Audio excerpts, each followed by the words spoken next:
What's up, everybody? Welcome back to the early read conference tournament season rolling on. We had mid majors last week. We got power conference now getting started all this week. We got a ton of action to get through it.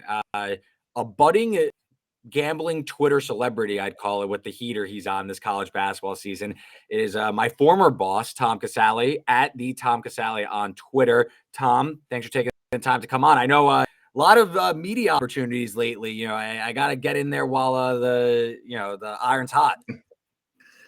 Yeah, I've had an incredible season, so now people care about me. We'll see what happens happens next year if it's but no, I've had a really good season. Just one of those years where not only how I cap is working out, all the bounces have gone my way, every free throw, every late three. So, hey, I'll take it while I can get it. Yeah, well, we'll start there. A little my guy, not my guy, March Madness edition. So I'll go first, Tom, so you could see where we're going with this. I'll go my guy first. This is kind of a all encapsulating my guy, definitely on the first team my guy of the year, but Dalton Connect to Tennessee. I've been a Tennessee believer since I saw them play Maui. Even they smoked my Wisconsin Badgers. Even the competitive game at North Carolina Connect has been just a flamethrower all year. I know they lost to Kentucky on Saturday, not for Connect's fault though. What was it, 40 points against Kentucky? Still hapless defense. I think, to me, Tennessee's the second best team in the country. I think it's UConn, and then if I got to go to war with a team, it's probably Tennessee. I think that they're so versatile, and having a player like Connect really gives you a lot of margin for error, and it really improves this Tennessee floor, and that's what you're looking for in March, in my opinion. You need teams that have a high ceiling, but also a very high floor. Dalton Connect, I just got to shout this guy out. I just think it's an incredible year, and if Zach Edey wasn't 7'4", I think he's the runaway Wooden Award winner. So Dalton Connect is my guy. Tom, you had a lot of good bounces. Anybody mainstream like Dalton Connect or obscure like Big South tournament, my guy? Who sticks out to you from the past week or so? Well, I'll give you a guy from a team that I think could win a couple of games in the tournament. Okay. KJ Simpson from Colorado. Colorado was battered and beaten up earlier in the year. They're healthy now. They're closing strong. I think they're going to be a factor in the Pac-12 tournament. But if you haven't seen KJ Simpson play, he's a heck of a player. Now the Buffs aren't that deep, but their starting five is pretty good. And KJ Simpson is the type of guy who can take over games. I think if the Buffs get a nice draw in the NCAA tournament, they might be able to win a game or two. And I think KJ Simpson's going to be a big reason why. Yeah. Cody Williams, Jalen Williams in the NBA's brother, projected top 10 pick. I think, at least when I watch, I know like college to NBA is a little different, but when I watch, KJ Simpson definitely jumps off the page. Very athletic for a 6'2" guard. Definitely get in the lane, make some plays. And this was a gritty weekend for Colorado, up against it on the bubble, go to Mm-hmm. Oregon without a couple rotation guys, and they go and get a win. I was on Oregon in that game, and I was very impressed with Me too. Colorado. And then they take care of business at Oregon State. They win by double digits, take care of business, avoid a crippling loss. Yeah, Colorado, I don't know if I believe in like the road stuff, but if they go on a run the Pac-12 tournament, that might be enough for me to be swung on. They get in as what, like maybe it's play-in game, maybe it's a 9 seed. Definitely have talent to go up against a ton of these teams towards the top of the board. So I like that call on KJ Simpson. Not my guy. This is like a whole team. I could single out one, but Duke. I wasn't really sold on Duke to begin with going into this North Carolina game, but this was a real, are you actually a contender type of game? And this feels hot takey, but they've done a good job of beating up on the middling ACC, building up ahead of steam. The profile looks good on paper, but that's a second straight game where they got just bullied around by a veteran UNC team. And there's going to be a lot of those teams in the tournament. And I thought it was a great spot for Duke to announce themselves as a true contender, a team that could beat not only the good teams, but also the elite teams. And UNC plus 10 on the glass. Armando Bacot didn't score a lot, but you could feel his impact. Cormac Ryan obviously stretched the floor. And Duke, Filipowski looked like he was flailing. I thought Duke was playing like super physical, and they were getting a friendly whistle. And I know they had a run early in the second half, but they were outclassed from the tip until the end of the game. And I don't know if I trust Duke to go on a run. I didn't last year. And I think a lot of the same concerns carry over to this team. I don't trust Jeremy Roach as a ball handler. I don't really trust Philip Houske as a guy who could take over games. I know Proctor's emerged, McCain's emerged, but this Duke team feels like it might be a little defined at maybe it's Final Four, but not national championship ceiling. Tom, what were your takeaways from that UNC Duke game? Yeah, the same thing. I thought the line was too high because how do you beat Duke? You bully them down low, and North Carolina has the bully to do it with Baycott. That's how you're going to beat Duke. They're not super physical in the paint. I'm not a big fan of the Duke team. I think when people they're just it's hard to get names out of your head. I mean, it's Duke, but it's not Duke. It's not the Coach K Duke teams that have four early first round picks. It's just not the same team. And for me, I would say a team very similar for my pick is Kansas. I'm kind of disappointed they got beat by 50 or whatever by the Houston because you knew this team was fraudulent and you were hoping that you could get to the tournament before it was really exposed. But man, did it get exposed! And listen, I remember everyone thought, oh, Hunter Dickinson's coming to Kansas. It's over. I mean, soft. He's just soft. You come into the Houston game kind of knowing he's that way, and then you see Houston bully him around.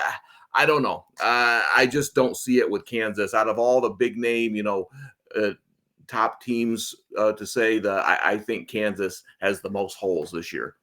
Oh yeah, for sure. The profile also is just hyper concerning. You look at 3-point rate outside the top 300, uber relying on getting to the rim. And that's not even talking about McCullough. You never know if he's going to play anymore. Mhm. Dickinson ended up getting hurt. I think it was popped a shoulder out. So he's day to day. I think Bill Self's a great coach still. And if you got to go to war with a coach, he's still at the top of my list. But coming down the stretch, these quick turnarounds, I think Kansas is kind of drawing dead. They have no depth whatsoever. And now with easily their two most impactful guys banged up, it just seems like it's not their year, which it happens. But it just the profile doesn't scream that this team could go on a run. And the tournament's not played at Fog Allen, so that's going to be an issue as well. We're definitely going to talk about Kansas and the Big 12 tournament in just a little bit. But I wanted to start ACC. That's the one I have up in front of my screen right now. But I was doing some work on this one, and this bracket's out. A few of these aren't going to be out, but I wanted to go whether it's a team you want to bet to win it all, it's a potential matchup, it's a team you think could go on a run, a team that might set up nicely for this like 4 games in 4 days setup. We're going to start in the ACC, though. Duke and UNC are your top teams. They are the clear favorites. Wake Forest sitting at about 750, Clemson closer to 850, 950 range. And then Virginia, who is the 3 seed, is much further down the board, I think, as the word is out on Virginia's putrid offense. Tom, you look at this bracket, and do you see it being UNC versus Duke, or do you think this could get a little chaotic? Because I have a little historical number. Would you want to give your opinion, or do you want me to tell you a little Go ahead. random nugget I found? Could be absolutely nothing, but anecdotally, I was thinking about the ACC tournament, and it always feels that one team catches fire early in the tournament, they run through. I went back to 2015. Since then, only one ACC tournament has had the 1 versus the 2 in the finals, and including that, only 4 times have a 1 seed or a 2 seed made it since 2015. So there's typically a random team that catches fire in this league that goes on a run and upsets the 1 or the 2 seed, usually both typically. So again, it's probably just noise, but I thought that was pretty interesting. No, it is. I do think. See, to me, when I look at conference tournaments, I see like what is the mid teams, like like in the Big 12. I think you have teams that could go on a run. I don't really like any of these ACC teams. It's very similar with the Big 10. The middle of the both conferences, I think, are weak. But if you're asking me for one team that I kind of like that maybe could get on a run, I would go with Pittsburgh. I know they're on the outside looking in because their strength of schedules in the 300s, and I get that. But when you're looking at ACC teams that could win 2 or 3 games here in the tournament, or maybe make a run to the finals, I like the Panthers. I think they're better than Virginia Tech. Clemson's another one. Clemson's won some games on the road. Clemson's just so reliant on a couple people that sometimes that doesn't matter in like a 2 or 3 day setting. But those would be the two if you're looking for value outside of Duke UNC. It would be Pitt and Clemson. But to me, UNC has proven to be by far the best team in the ACC. And I think, they're going to be in conversation for a 1 seed here in the next week. Yeah. So the teams I've written down were Pitt, Virginia Tech, and Clemson in terms of like who can be the chaos agents. Pitt and Virginia Tech have a similar type of path. They both just chuck from 3. Right. And if they catch fire, they could shoot a team out of the gym. And I will say UNC, if there's a way to beat them, it is outside shooting. We saw Clemson go into Capitol Hill and smoke them. The team is still outside the top 300 in terms of open 3 rate according to shot quality, which is a little concerning because UNC, it doesn't match the eye test, but the team is bottom half of the country in terms of 3-point percentage. This isn't they play fast, so their point totals are high, but it's not that they're super explosive and efficient. So I do think you can see something crazy. I personally like the path for Clemson because I'm hoping it's not Miami because that actually kind of scares me, but they then get Virginia in the second game, assuming they win out. That profiles very nicely because Clemson's probably going to be favored over Virginia. They lost by 1 against them at home. So I like the setup for Clemson. Then they get a Duke team in their lone matchup. They lost by 1 at Cameron Indoor in a game they probably should have won. There was a really shady whistle at the end. So Clemson veterans, Joseph Girard's a spark plug. I mean, this guy catches fire anywhere. So I kind of like the setup for Clemson to go on a run. And I like you said, I think being opposite UNC is probably where you want to be if you want to have a team that could go on a run. So Clemson is the team that sticks out to me. But yeah, I agree. It's probably you need a team that's going to just shoot a ton of threes and have the math work out in their favor. Yeah. And, it's a tournament setting. Any of these teams can get hot, but I tend to lean towards teams that shoot more threes because they can get on a run here for 2 or 3 days where they can't miss. And like you said, Virginia Tech and Pitt are the 2 teams that could do that. Yeah, definitely. I mean, these teams, they're way down the list. Virginia Tech is, I believe, 20-1 as I'm pulling it up, and Pitt is also, I think Virginia Tech might even be 30-1. But yeah, you need teams that are going to, have some coin flips, and Virginia Tech definitely has the talent. Pitt's 12-1, Virginia Tech's 30-1. So definitely seen as relative long shots. If I had to bet one, it'd probably be Clemson, who's plus 850. I think I kind of like their path. Next tournament up, the Big Ten, which as we're recording this, it's still being finalized. So odds aren't out. The actual bracket is way up in the air because there's a million tiebreakers. So we could kind of go a little more abstract on the Big Ten. Before the bracket comes out, you will know that Purdue is going to be your 1 seed. I will say if you want to take a team to win the Big Ten tournament, I would advise being on the bottom half of the bracket, playing the Illinois types, and Northwestern are 3. They're incredibly banged up. Definitely keep an eye on the injury report. But there are a few teams, Tom, that are pushing up from the bottom closer to the middle, higher tier. I'm looking at Iowa. Michigan State remains talented yet maybe broken team. Are there any teams in the Big Ten that stand out to you as they get ready for a hope of knocking off Purdue come next week?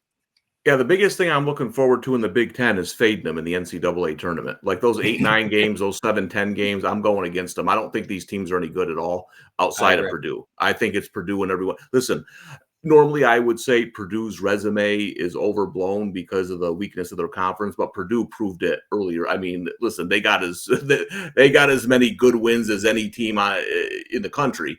So, I can live with Purdue. If their guards show up in the NCAA tournament, they'll be tough. But these other teams, man, Illinois reminds me of a poor man's Kentucky, Alabama. Like sometimes they feel like playing defense, sometimes they don't. You don't know which team's going to show up. I mean, obviously they have talent. Michigan State is the team I bet to win it all way back when at 16-1. So it wasn't a perfect season. Yeah, listen, I liked them coming into the year. I thought that, Izzo had a good mix of players this year. And listen, I'm just a big believer. I really am that some of these old coaches just got to go. Mhm. The game's different now. It's just not happening. We saw it with Boeheim. Coach K left. It's time for Izzo to leave, in my opinion. I think he's done a terrible, terrible job this year. So if you're just looking, God knows I hate to say this, but a team that has showed kind of a little bit of life here late in the year is Indiana. They've won a couple games in a row. And if you're just looking for a team that's catching fire here, uh, maybe I mean, maybe they in terms of a game to game basis, I don't think I would bet Indiana to win it all. Yeah. But to me, if Purdue shows up, I think they win this tournament easy. Yeah. Indiana's playing better. It is funny. Like, it feels like the bottom is starting to creep up and the Yeah, top outside of Purdue is starting to slide down. So that makes for probably a chaotic run. I agree with you, though. I don't know if there's any, I don't want to say any value, but I don't know if there's any need to take a shot here at beating Purdue tournament odds right. and instead play a team maybe game to game, like you Yeah, see it and you keep rolling it over and keep it going. Like, that's how I see this one. And then when you see them go into Purdue, it's like, all right, like, we're good. Like, if they win, that's great, but I'm okay. I don't need to. The team I have written down is Iowa, yep, a team that's really starting to play a little bit better. It seems like they figured it out. Really, I mean, they've completely went away from the three ball, which is kind of the opposite of Fran McCaffrey, but it's been what's best for them. I mean, since February 1st, they're top 10 in offensive efficiency, but really playing all inside the arc. And also, they're getting torched from three, allowing teams to shoot 41%. But I feel like that's a little bit of variance. So I actually think Iowa in this setting, especially with a lot of offensively challenged teams, again, it's tough to get a gauge right now because the bracket is so up in the area on the last day of the season. But like, if they run into a few limited offenses, I think it could set up for them to, get into the semifinals, maybe even the finals if they're on the right side of the bracket. So Iowa was a team that is right in that tournament bubble, seems to be rounding into form. And also, if they are on that bottom half of the bracket and you get a team like Illinois, who you could potentially just outscore in a game, Northwestern, who they just went to Evanston and beat them. Iowa's the team I have my eye on when the odds come out and how that bracket plays out. I agree with you about Indiana, that Xavier Johnson coming back from injury the last 3 games. It seems like even in a limited role, he has kind of taken some weight off of what's a really miserable Indiana perimeter offense. So I kind of like how Indiana's trending. I don't know if I trust them, though, to go the distance or anything, but maybe it's like a round one, round yeah. two. Bet them This against the is spread, probably as a This small is a dog. tournament where I think it's better to bet game to game. Like, if I had to pick, Iowa and Illinois would be the two teams I say could beat Purdue because they have Yeah. offense, and you have to score to beat Purdue. So the in a one off, I would say those would be the two. But I think this is a better. These are this is the type of tournament where you want to bet those early games and then see who looks like they're hot or playing with confidence, and then ride that team. Yeah, especially given how some of these offenses in the Big Ten tend to really go cold. If you could catch that one team, like Rutgers to me profiles as a team who probably is trying to like get out of there like pretty quickly and just get to the offseason. Whereas if Iowa, they win their first game, all of a sudden it's like, okay, they believe they could get into the tournament. The offense is humming. And like, it feels like there's a lot of momentum baked into this tournament, maybe more so than the other ones because of how stagnant these offenses could get. It feels like just the hottest team could, this sounds stupid, but the hottest offense could just run away with this tournament or at least run into Purdue. Yeah, no doubt about it. Next up, Big 12. So I think the Big 12 looks like an interesting one because Mhm. we haven't spoken about it just yet, but I do think it's interesting for teams that are likely on that 1-2 line. Is there almost a little bit of benefit that you get knocked out a little bit earlier, save yourself some mileage? And this is not that you're trying to lose, but if you get bounced early, it's not the end of the world because you got bigger fish to fry in the following week in the NCAA tournament where, if you run through a whole week of games, all of a sudden you go through a few more wars and, maybe pick up a few more injuries along the way.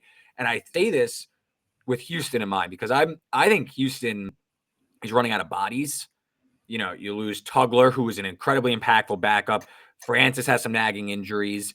Shed has some nagging injuries. The team isn't deep to begin with. I think Houston would probably benefit from not winning the Big 12 tournament and maybe getting bounced in that first game. I'm not sure if that indicates betting value or anything, but I just think it's an interesting backdrop to some of these tournaments because some of these teams they go on this run and then immediately gas out come the tournament when there's a little bit of a reset. So, Tom, I guess I want to ask you first about Houston and then your thoughts on the Big 12 tournament. Yeah, I think this is an interesting one. This is the exact opposite of the Big Ten for me. I think there's multiple teams who could win this. Even that first matchup between Oklahoma and TCU, I could see that winner of that game causing some problems. Those are good teams. Texas, BYU, Texas Tech. Those are all teams I wouldn't be surprised if they made a run. Houston obviously been the best team, but again, like you said, they're a little bit banged up. They can struggle to score at times. So we'll see what happens early on in the tournament, but I think this is going to be an interesting tournament, and you're going to have great games all the way throughout. The one team that kind of sticks out to me is BYU at 15-1. They shoot a ton of threes. If they're hitting, they're going to be tough. They've beaten some of these teams. That's the thing about the Big 12 is a lot of these teams have beaten each other. So there's not like one or two teams that have just ran through it. So I think it's going to be interesting. I think to me, my favorite team in the Big 12 long term is Iowa State. But plus 275, I don't really like the value. I like Baylor plus 800, That's the BYU one that plus stuck out to me. 1500. Yeah, those are the two teams I think if you're just looking at numbers are worth a shot. Yeah, Baylor, just given the path, and obviously doing this on a podcast, so I'm going to try and talk through the 14 team path. But Baylor, they have the double bye. They're the 3 seed. They will play the winner of Kansas/Cincinnati winner versus West Virginia. And we just spoke about Kansas and how they're kind of running out of bodies. Their second game, assuming they win, that probably sets up for a pretty miserable situation on a one-day turnaround. So Baylor, I like them. And then Iowa State, I also have a future on Iowa State. I bet it probably a month ago, so I was hoping the offense would kind of be trending more up than it is. So I think, you look at Baylor 8-1 versus Iowa State 275. I don't think the gap is that big especially when I think Kansas doesn't profile really well in this tournament. So Baylor's the team that caught my eye. They're getting healthier. They just got Langston Love back from injury. The defense is still a bit of a concern, but definitely trending in the right direction. I don't think it's like national championship good, but I definitely think with Yves Missy taking a bigger role down the stretch, the defense is probably the best it's going to be right now. And you're on the opposite side of Houston or BYU. I think BYU is an interesting one because where their path lies is they get if they continue winning, they get Texas Tech as their double bye team. Texas Tech to me seems like a ripe team assuming they don't get Warren Washington back. Texas Tech seems like they are likely looking at an early exit. I think that the team is running out of answers. They ran really hot from 3 on Saturday against Baylor, but they're really just chucking from the perimeter and they can't stop anybody on defense. So I think Texas Tech is a team I'm fading this coming weekend and the following week as well. Yeah, and to me, I think the most interesting team in the Big 12 is Texas. Here's why I think they're interesting. I think they still have high-end talent. I don't like their coach. I'm not I don't think Rodney Terry is going to be the long-term answer here. I just get that hunch.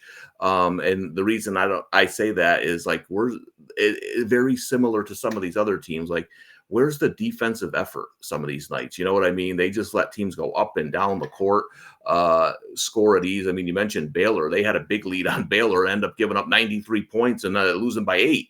So, but when Texas is playing well, and again, a tournament's different than the regular season. Regular season, a team like Texas is going to be wildly inconsistent, right? And that's what they were.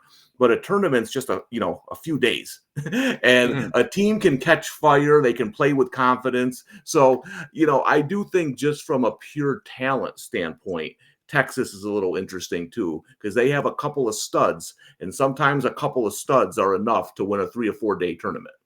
Oh, 100%. I mean, Max Abmas is known for his tournament heroics. Tyrese Hunter has gone on tournament as well in both Iowa State and Texas. Dylan DeSue, talented for sure.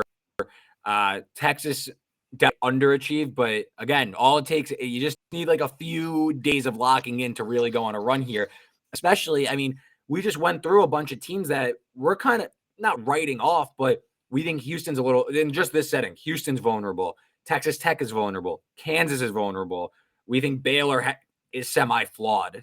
We don't think Iowa State is probably worth that price tag for the Big 12 tournament. So, if there's a team further down the board and Texas is 30-1, I could see it just with the high-end talent. I mean, Texas's path, they get Kansas State, who I think is super limited, and then again, Iowa State team, who I believe – no, did Iowa State win both games? I think so. Iowa State beat Texas once. Yeah, just once. 70-65. Yeah, in Austin. But still, again, it's one game sample, and I don't think there's any denying, even though we're both high on Iowa State, Texas could get real hot and shoot them out of the gym, especially with their ball handlers. So Texas was the long shot to me. TCU is a team probably worth discussing against Oklahoma. TCU is a sneaky bubble team. I don't like what I see from them, though. Yeah. I think I thought they would be better than they are, especially later in the year with all their experience. Thought this was a team that was going to be, a sneaky team in the tournament, and now they're just trying to sneak into the tournament. Yeah, the very easy non-conference kind of inflated maybe some of their metrics, but this is a team that they're uber reliant on getting to the rim. But when they do shoot threes, they've been just falling. I mean, this is a team shooting close to 40% in Big 12 play, but they don't shoot a ton of threes. So if it becomes like they start bombing threes and it goes cold, I don't know if that's going to play out for them. So I do think, though, overall, it seems like we're in agreement. Big 12 is a tournament where you can kind of fade the top teams. And maybe, if you want to take a shot on a Baylor 8-1 or go further to the board with a Texas 30-1, the Big 12 seems right for a surprising winner or not 1 or 2 seed winner. Whereas Big 10, we think is it's Purdue, and probably that's kind of it. Yeah, this is the deepest conference in the country with quality teams. So, a Baylor, BYU, those teams winning won't shock anyone. 100%. SEC, another just entertaining conference beyond belief. Plenty of teams can win this one as well. Tennessee is your 1 seed. Auburn, Kentucky, and Alabama are grouped together as their 2 through 4 seeds. These 3 teams, I feel like they're grouped together in perpetuity for the rest of the season. Florida then is kind of hanging out as the maybe everyone's favorite dark horse. They're 20-1, and then a huge drop off to like your Mississippi State, South Carolinas, and Texas A&Ms. Tom, any thoughts here on the SEC? Doesn't have to be a winner projection. Maybe your thoughts on a specific team. There's plenty of definitely polarizing teams in the SEC. Yeah, listen, I agree. I think Tennessee is one of the top 3 teams in the country. I understand the March narrative, but listen, they're good. They're really good. And I had Kentucky against them here when they were a big dog, but you have to remember, sometimes listen, metrics and all that stuff and spreadsheets are great. They're still college kids. These guys won the SEC title Wednesday night, and they were all pointing to their ring fingers. Hey, I'm old, but I think college kids still might party a little bit. I don't know. I heard a rumor. So to me, Tennessee showed up like I thought they would, a little lethargic in that game, and then they got going. But I think you got to look at situations like that. Tennessee, though, has shown they have beaten good teams over and over again. I just don't buy the March thing this year. I think they get over the hump. In terms of the conference itself, listen, Florida was the first futures I bet last April at 100-1 because I knew they were getting these transfers. I thought that they would be much improved, and they are. But going and losing to Vanderbilt, listen, it's March, man. You can't lose those games anymore. Last month, going on the road and losing to Vanderbilt, I can live with. They got to win that game. So that kind of annoyed me a little bit, being a Florida guy. The one team I like, and this isn't to win the conference or anything, I just really like this team in terms of maybe early on in the NCAA tournament, is South Carolina. That's a team that nothing stands out to you that they do anything really great, but 8 road wins, true road wins. They're tough. They're a hard. Listen, that's a team that gave Tennessee 2 battles, beat them once, played them close again because they're physical, they're tough. And again, I don't think they're going to win the tournament, but I think they could win a couple of games here. But it's going to be, I think this is going to be one of the most entertaining tournaments out of all of them. For sure. I think South Carolina, a team where it depends on their matchup because it feels Yeah. like they play slow, they box you out, one trip and done. They play the possession battle. But if they get the wrong team, they could either get rewarded by the committee or get screwed by the committee, depending on who they play. If a team could maybe bomb from the perimeter, crash the glass really, really well, definitely great half court defense. I think could spell some trouble for South Carolina. But like obviously, all the respect in the world, Lamont Paris probably one of top 3 coaches in the country, like just in terms of the job he's done this year. So South Carolina, I mean, the team just continues to cash just left and right. I would say Florida is going to be everybody's dark horse. I actually do Yeah. like their path quite a bit because they got the winner of Missouri, Georgia.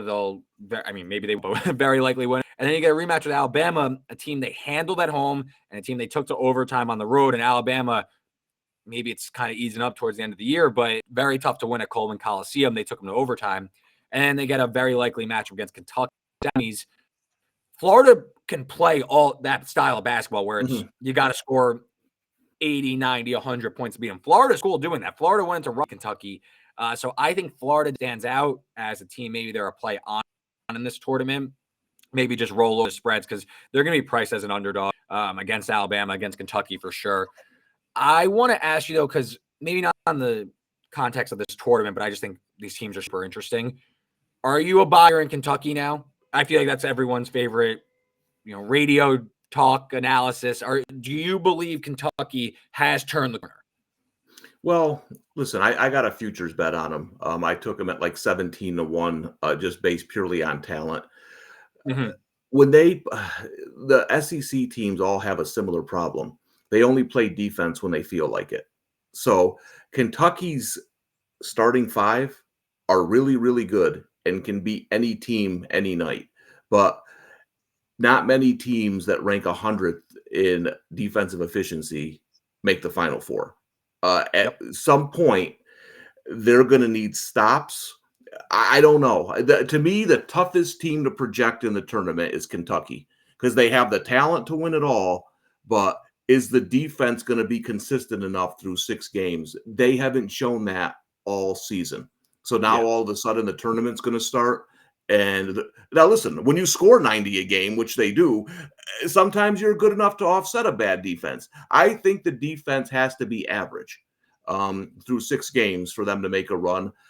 I think they get tripped up somewhere. I just cannot count on a defense that hasn't shown up for most of the season to all of a sudden show up and shut down better teams. It's a tough one because they have the talent and man, can they score? But I just tell you this: with the way they play, they're not beating UConn. So if they get UConn in their bracket, you want UConn as far away from Kentucky as possible because that's a bad matchup. Though UConn will destroy them down low. They'll get bucket after bucket. I liked the spot yesterday when Kentucky played Tennessee. I think if Kentucky and Tennessee play 10 times, I think Tennessee wins 7 or 8 of them. I think Tennessee is a bad matchup for Kentucky, and I think they're better than Kentucky. I just think Kentucky got them in a good time. So, yeah, my gut says ceiling is Elite 8. Yeah. To me, again, you need a high ceiling, of course, but you also need a high floor. It's 6 games, and they're not all just going to be easy. They're not going to all be the same type of team. They're going to face different challenges along the road. And this isn't even just Kentucky this year, but it's Kentucky over the past several years with Coach Cal. They seem to run into issues on these quick turnarounds. They don't seem prepared. They don't seem to have much of a scheme. They just try to out-talent you. That doesn't work across the NCAA tournament. You will run into issues. And I don't have the numbers up in front of me, but I'll be shocked there's ever been a team that's won the national championship that's 92nd in terms of KenPom adjusted defensive efficiency on March 10th and 188th in raw defensive efficiency on March 10th.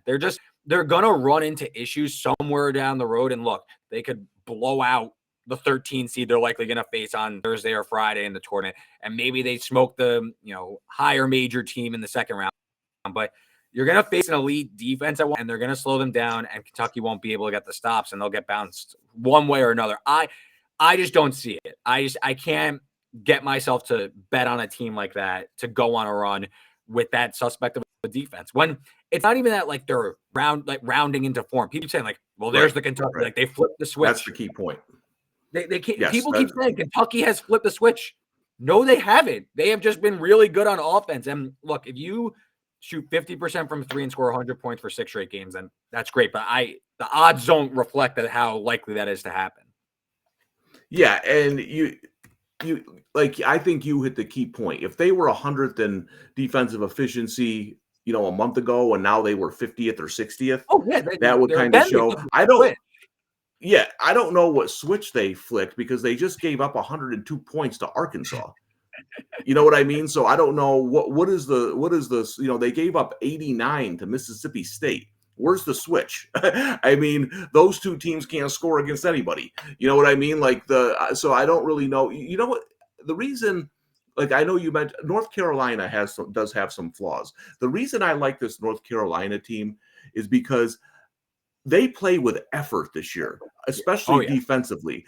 Last year was an embarrassment for that team, right? You saw just a complete lack of effort on the defensive end. Those are the things I see from Kentucky and Alabama and some of these SEC teams at times. Like teams are just going to the hoop like they're playing me in my driveway. I mean, it's embarrassing. So again, I get it. They can score 90. And in college basketball, if you score 90, sometimes that's good enough to win 90 to 87. But to rely on that for 6 games, I think you're asking a lot. So for the Kentucky has flipped people in 11 games February 1st, they are the 5th best offense, shooting 43% from 3. They are the 132nd best. They are 312th in defensive rebounding rate and allowing an effective field goal percentage that's 159th in the country. So about the national average. So listen, if they percent in the tournament, they are very likely to go on a run, and that'll be great. But I'll be damned if that happens. That I'm not betting on that by any means. So all the Kentucky flip the switch people, they actually are trending in the wrong direction on that side of the ball. So Kentucky, I'm not a believer in. Maybe this tournament they get going, but there will come a matchup in the next few weeks. I know it where it's like, all right, well, Kentucky's going out against this really disciplined defense that's going to find answers, and they're going to lose. And Kentucky's probably be a pick, and it'll be one of my biggest wagers of the tournament. That's just how it's going to go. Yeah, I mean, I'll give you a perfect example of a team I think would give them all kinds of trouble is Iowa State. Iowa State can Oh yeah, play defense, but like you mentioned, they still sometimes have those offensive. But if you allow Iowa State to score easily with their defense, that's a game. If it happens in the tournament, I will have a significant wager on the Cyclones. love it. Yeah, SEC is entertaining, but it feels like we didn't really talk about Auburn and Alabama, but like those 3 to me just don't. I can't envision myself being on them very much. Maybe it's like first round when they could really like overwhelm a team, but like Yeah. the later you get, the more likely I'm going to be against them. Here's the thing, Reed, and people fall in this trap every year with the Mountain West. Entertaining conferences don't mean they're good, they're going anywhere, right? Like, yeah, the Mountain West is phenomenal every night for college basketball fans. You know what that tells me? All the teams are they're just all equal. You know what I mean? It doesn't mean they're going to go in the tournament and start winning multiple games. I think the SEC is very similar. A lot of these teams are equal. They run up and down the court. But when you go to the tournament, you're playing different style. The reason UConn and Tennessee and Houston are going to be tough to beat in a tournament setting. They can play multiple styles. They can beat you slow. They can play fast. They don't care. Those are the toughest teams to beat in a tournament setting. 100%. I love it. Let's do some Pac-12 because a team is emerging. Yeah. And I'm going to start there. But the Pac-12, obviously, Arizona survives the Washington State push at the end of the season to win and be the number 1 seed. But it did not come without a loss this weekend to USC, who jumped all the way up to the 9 seed, which is hilarious given they are the 9 seed, where they're probably on paper, 3rd or 4th best team, just roster, maybe even better than that. Arizona is your favorite. You mentioned Colorado. They are the second at 5-1 with Washington State. Oregon and Utah are double digits. Washington's 30-1. And then it is who I'm talking about. USC, 45-1. They are 14-17 on the year. Injuries throughout the year really hit rock bottom probably about a month ago. They got healthy. They are trending up at the right time.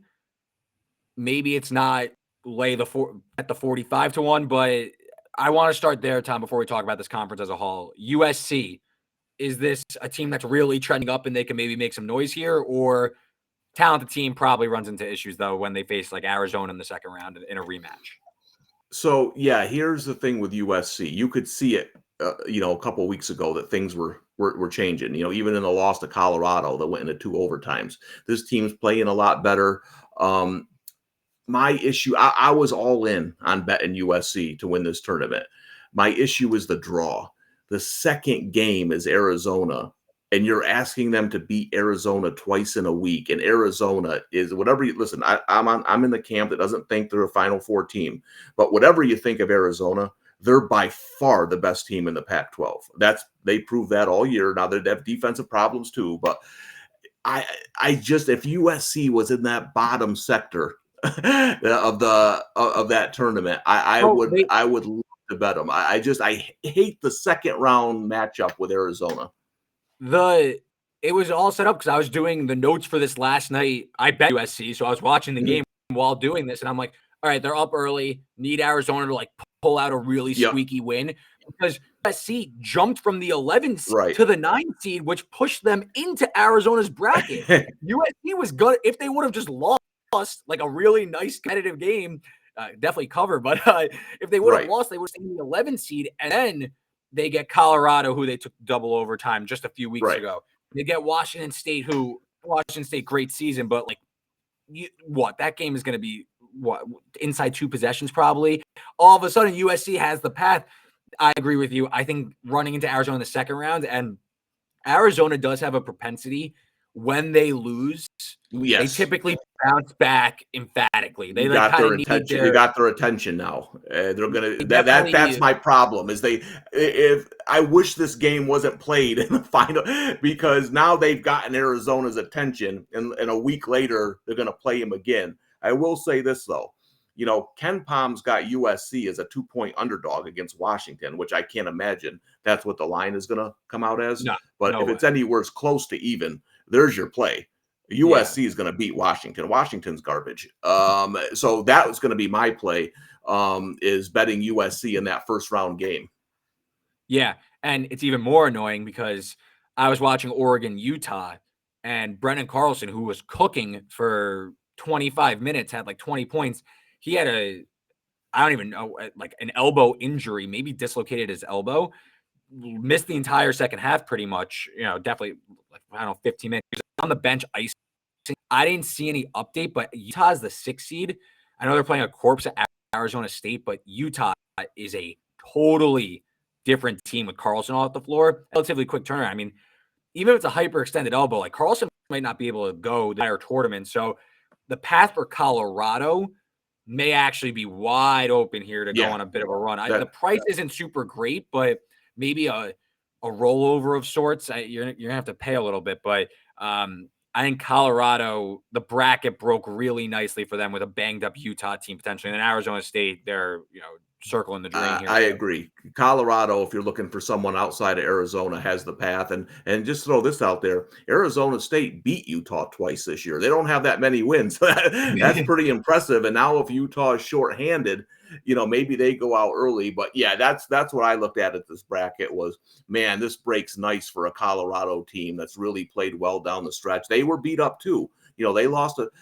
I see some people. I mean, listen, I'm not a bracketologist, Reed, but man, Colorado feels like they're in the tournament. 22-9, third in the Pac-12, and some of their losses were without key players. Hot down the stretch.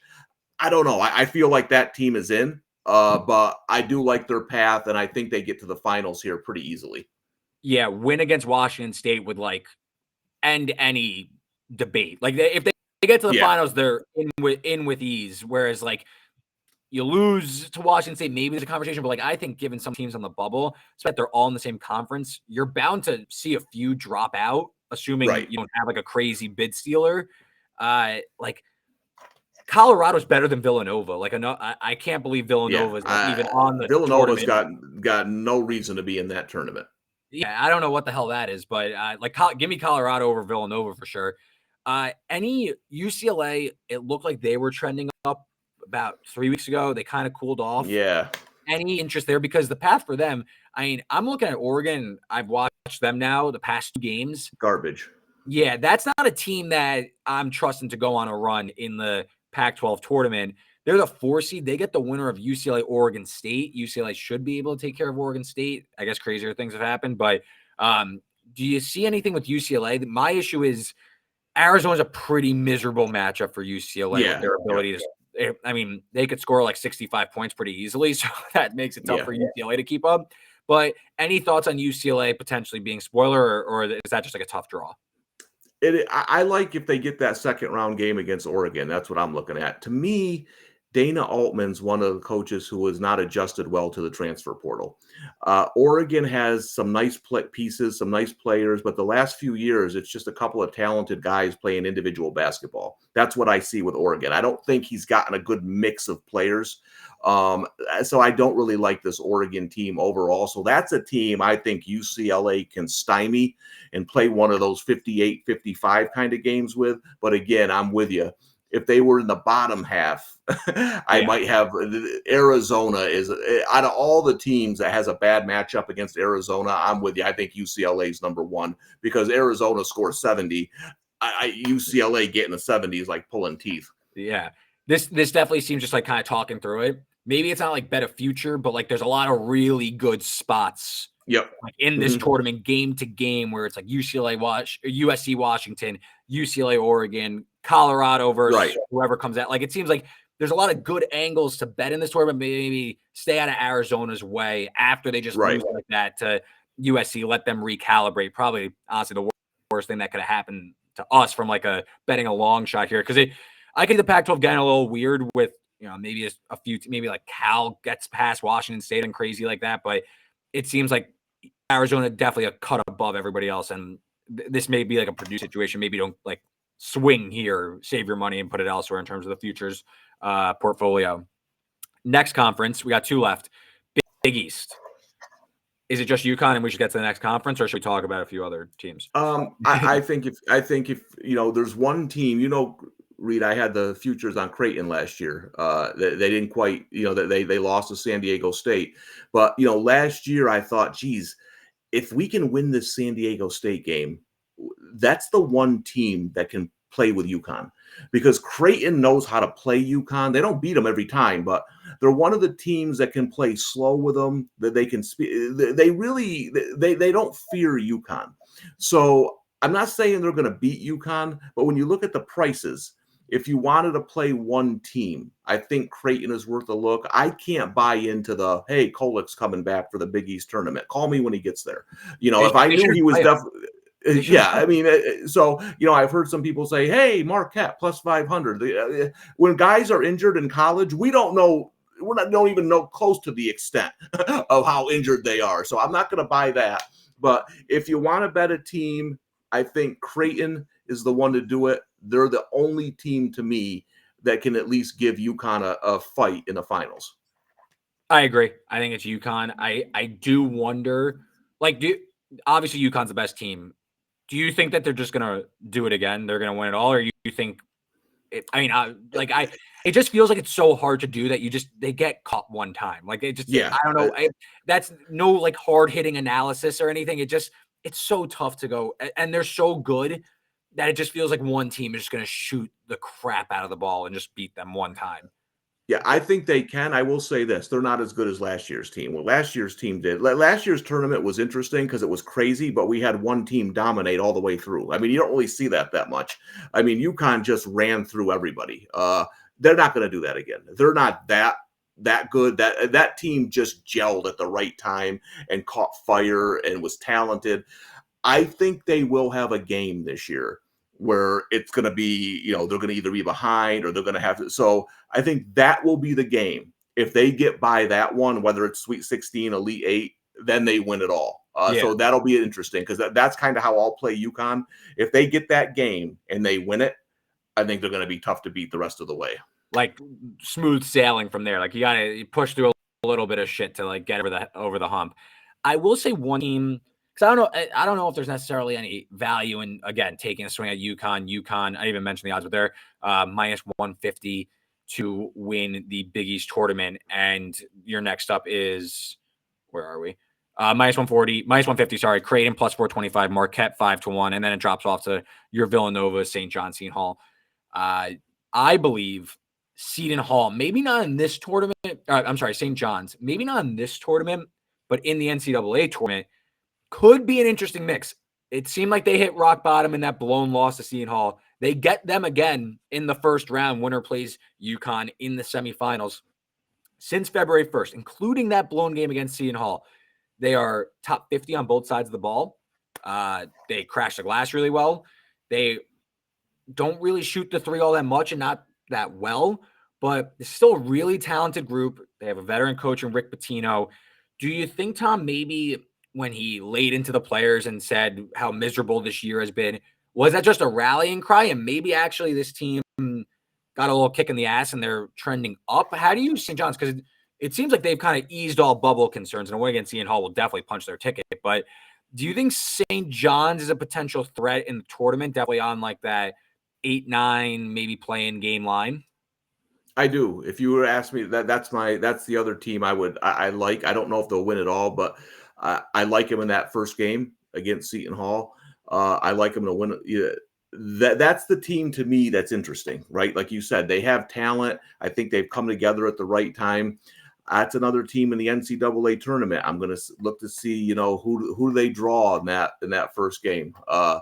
Is it a team like Northwestern or a team that I can't wait to bet against like that? That'll be interesting. But this St. John's team, I'm always looking for that. It's a now. See, I was nervous earlier this season that North Carolina may have peaked too early. Now they've proven that wasn't the case, but I'm always looking for that because you'll remember a couple of years ago that Auburn, what did I have them at 75, 80 to 1 or something?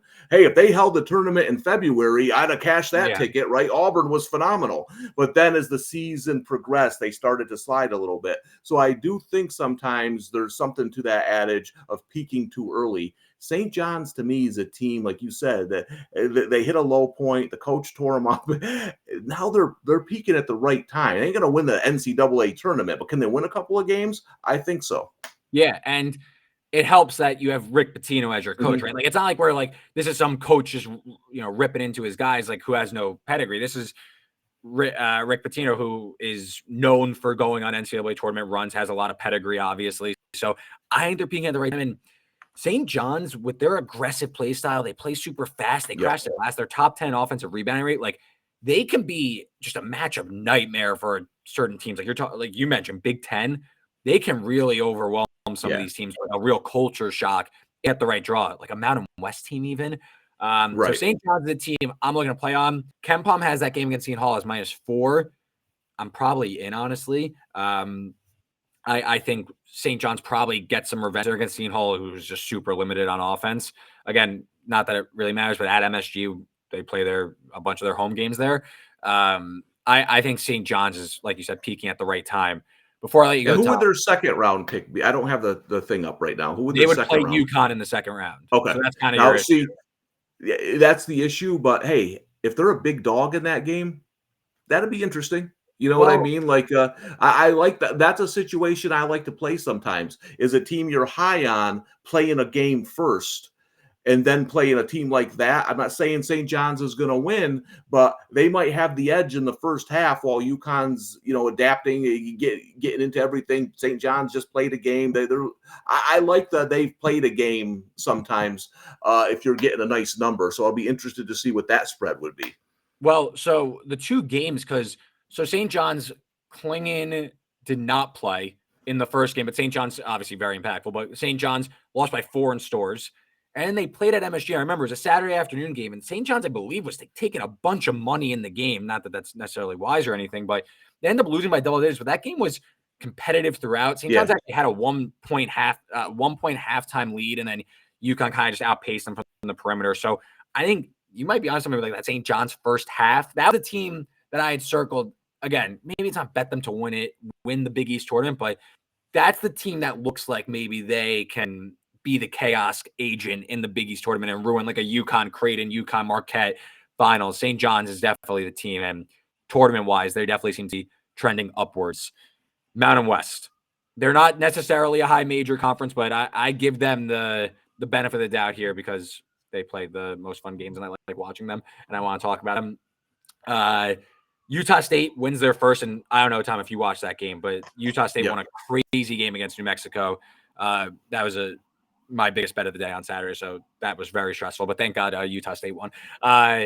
So Utah State wins. They're the 1 seed. They're actually not the first choice. San Diego State, who is the 5 seed, is still the first choice to win the Mountain West tournament. You could get San Diego State at plus 260, Utah State 425, Nevada 5-1, UNLV 550, New Mexico 6-1, Boise State 6-1, Colorado State 750, and I won't read the other ones because they won't win at all. This bracket is all over the place. I think you could tell me any of those teams are going to win all. Is there one with the bracket that stands out to you as a potential path to win the Mountain West? Yeah, listen, I can't put money on this tournament because you're talking about, 4 overtime games, 3 buzzer beaters, a shot from half court to win. That's what you're looking at, right? Mm-hmm. But my team, the team I've liked all year in this conference, I think is the one team that could win a game or two in the tournament as well, is Nevada. 10-1 their last 11 games. The only loss was 1 point at home against New Mexico. I just like the way this team plays. They play well defensively. So if I had to pick a team, I'd go with Nevada. But for me, the team that's been a little overvalued all year is New Mexico. I get the guard play, and people are excited about that if they get in the tournament. But I don't know. There's just a little bit something missing in the Lobos compared to how high the market is on them. Yeah. New Mexico, I don't think they should make the tournament. They need to win a few games here to get in my opinion. I agree with you. Nevada, I think they match up well with a lot of teams. Blackshear is back and healthy. He missed, I believe, a game or two with a foot injury. He was back. He played no restrictions on Saturday against UNLV. So Nevada is a team. They match up really well with Boise State. Those two teams split their season series, each team winning on the road. Colorado State, they probably have the guy that could really take over a tournament in Isaiah Stevens, but the rest of the team seems to be lacking relative to prior years with the Rams. So I don't really like them. So Nevada, and I like how they match up with Boise State, as I said. So I like Nevada's path to the finals. And the top half of the bracket is just murderer's row, just a big men, versatile that could just eat each other alive. I mean, Ladie and Ozabor for San Diego State and Utah State. That's a Godzilla King Kong is how I like to compare those two. Yeah. UNLV has been up and down all year. Maybe they make a run, but I wouldn't bet on it. I'm not going to, at 500, I'm not going to take Nevada, but that's a team I'm probably looking to play as well. I just think their dynamic offense, Steve Alford, there's no denying he's a fantastic offensive coach, but they have size down teams off, and Nevada, probably the team with the highest ceiling NCAA tournament wise. Yeah, I agree. That's the team I like the most. San Diego State, I don't think is quite as good as last season. I could see him winning a game or two in the tournament, but I don't see him making that kind of run. So Nevada would be the team to me to watch out for. Yeah, and Utah State, those are my guys. So I obviously love them, and I hope they get a good matchup because I think Great Ozabor is just an unbelievable player. But the team lacks a lot of perimeter shooting that will probably haunt them in the tournament. And maybe they get a good matchup against a Big Ten team that isn't very good, but is overrated by their metrics. But Utah State, don't know if I'm just going to keep riding them. I think that the team is very good, but I think has a pretty defined ceiling relative to a team like Nevada that can really put up points in bunches with Lucas, a veteran, and Black well on the perimeter. Thank you so much for your time. Is there any other conference tournament thoughts, big picture thoughts that we didn't hit on that you want to mention before you get it on the tape before we get out of here? No, I would just say, remember that everything starts over in tournament times, right? It's when we have selection Sunday and those games come out, what happened in November really doesn't matter, right? It's all matchups. So try to listen. It's not easy. It's not even easy for someone like me who's been doing this for 30 plus years, but you kind of got to have a mind reset, right? And start it all over because you're on neutral courts. You're not playing conference games anymore. And I think betting the tournament, it can be tough, especially for people who may not have been watching college basketball all year. So try to reset your minds, look at the matchups, and find value. 100%. And Tom, where can we find your work? You can find my plays at Sportsline, my college basketball plays, and you can follow me on Twitter at the Tom Casale. It's great. What an episode. A bunch of stuff in there in just about an hour. You can follow me on Twitter at Reed Wallach, the bet stamp at RW33.